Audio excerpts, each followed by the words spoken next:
Hey guys, Peter here to do an album review, and today I'm here to tell you about the latest from Invaders, Shattering Reflection, out April 1st on Napalm Records.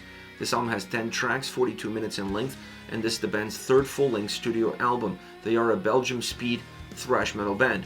Now, the first time I listened to the record, I wasn't immediately a fan of the album. Not that I didn't like the sound, not that I didn't like the overall song construction, I just didn't like the way the record was put together. It was a very chaotic album, an album that gave me songs that felt out of place in the overall design and the overall execution of the record itself. And I'll give you guys an example. You look at two specific tracks, In Deepest Black and Forgotten Memories. I honestly feel like these two should have been switched around. In Deepest Black is pretty much a ballad, and it comes really early in the experience, so it takes a little bit of the steam out of the record. As the album is starting to gain momentum, you have a song that completely deflates the balloon. And if you used Forgotten Memories in that spot, you would have achieved exactly what you want, which is give the listener a little bit of a break so you don't have too many songs in a row that are high octane. You give the listener a sense of a reprieve, come up for air, you take a breath, and then the onslaught continues. Because Forgotten Memories has ballad-like elements, but it still has a lot of heaviness built into it. A much better song for that earlier spot instead of In Deepest Black. So when you look at this construction, it makes the album feel a little bit chaotic. It doesn't necessarily offer you a clear roadmap from start to finish, and that obviously has an impact on the overall flow and playability of the album. But the more I listen to the record, the less important these elements became. I start to concentrate more on the quality of the individual songs, on what they had to offer, and less on how they're going to work with one another. So I had to divide and conquer as far as my approach to the album was concerned. And once I did that, everything started to work a little bit better. More towards the individuality of the tracks, less towards the collective. But I really feel like this is perhaps the only soft spot that this album has. Now, as far as sound is concerned, this is the album that is going to define what Evil Invaders is all about as far as soundscape is concerned. This is their DNA. This is going to be their bread and butter. In the future, they're going to look back and say that this was the album that really changed everything for them, because it's an album that creates a very unique experience. It's not an old school sounding record. It's not a modern sounding record. They're working in between those two worlds. They're working in between lines. And that's what gives life. That's what gives energy to this album.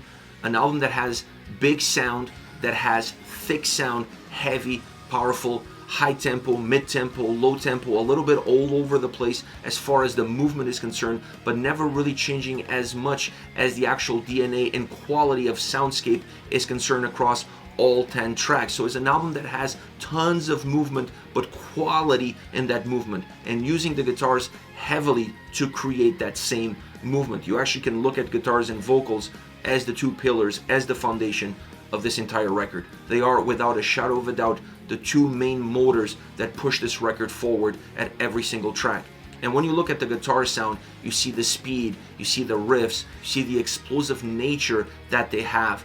The solos, the way the solos are worked into these tracks. I was actually expecting the solos to have perhaps more of an explosive nature to it, but when you look at the songs and they're already so explosive, the solos go in a much different direction with more melody, more melodic, more methodic in their approach, still matching well in terms of what you want out of the overall songs. But this is a record that relies heavily on the guitar sound. It relies heavily on the guitar movement to really propel itself forward, to create movement, to create speed, to create heaviness, to create momentum, which is such an important element of a band like Evil Invaders. Now, behind that movement, behind that momentum, you have the drums.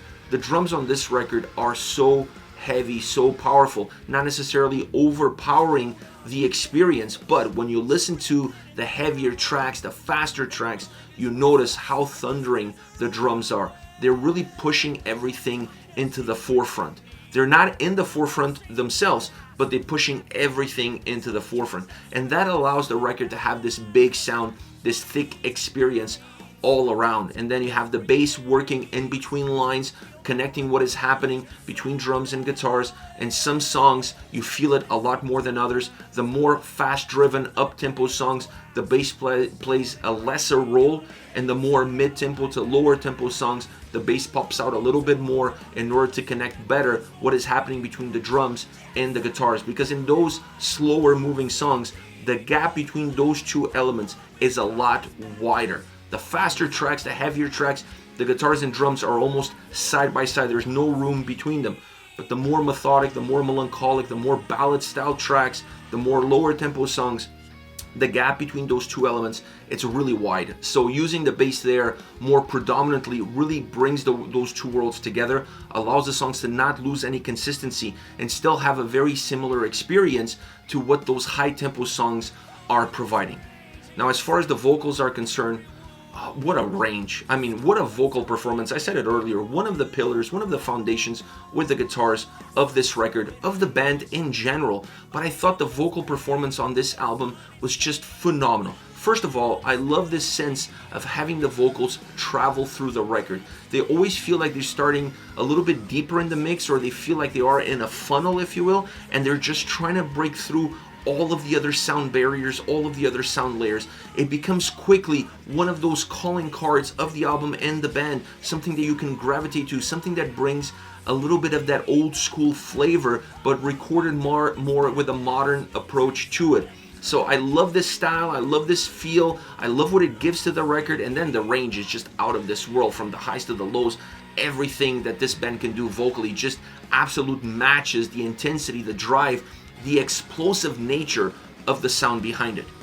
Without a shadow of a doubt, this is their best record. Obviously, there's room for growth and there's room to improve. The construction of the albums has always been something that this band hasn't really been able to nail. If you look at the two previous albums, you find exactly the same issues, a little bit of chaos, a little bit of a disconnect in terms of how you're going to flow or how you're going to move from the first all the way to the last song.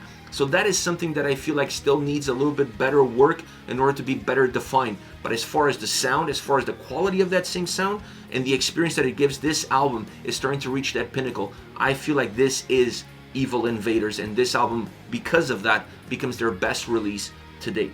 Now, as far as favorite songs are concerned, I want to start off with Hissing in Crescendo. This is the opening track, and what an opening track. This is one of those salvos to let everybody know that we're here. This is our new record. Pay attention to us. This is what we're all about. This song immediately grabs the listener's attention.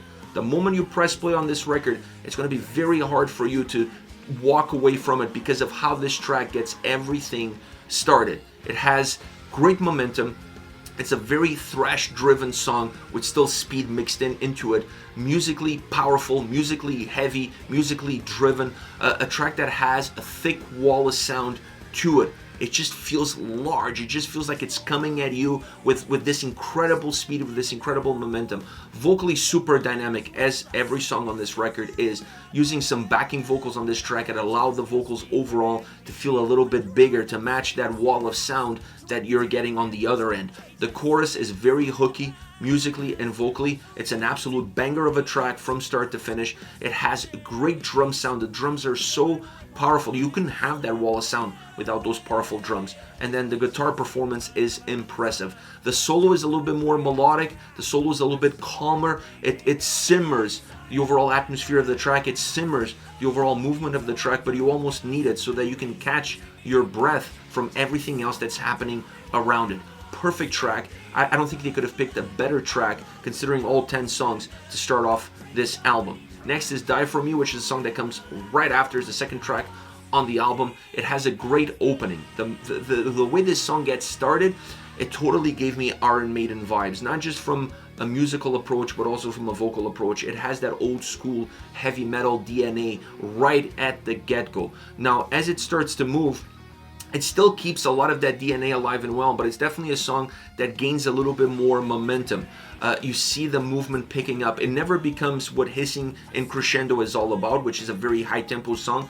This one is a little bit more in between two worlds, but a track that relies more on the heaviness as it loses a little bit of its speed. It still has great drum sound, very powerful drum sound, allowing the guitars to be more driven, more melodic, so the drums are picking up a little bit of the weight of what this song is going to offer, allowing the guitars to be a little bit lighter, but still the song overall feeling big, thick, and heavy, which is really important for a track like this. The chorus is an absolute hook. That's all I got to say. The chorus is phenomenal, phenomenal.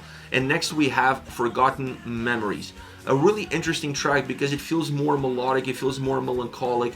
It feels like a ballad, but it's not really a ballad. It has ballad-like elements, but it doesn't come across as a straight up ballad. So it's a softer song, but a softer song with a bite. That's maybe the best way to describe it. It still feels heavy. It still feels like it carries some weight to it. It still has some thickness of sound. The drums and guitars are working really well with one another and using the bass to kind of bridge that gap. A track, like I said earlier, that has maybe more room for the bass to work because of the methodology that it has, the movement that it carries, and how it doesn't have the necessarily quick approach to it.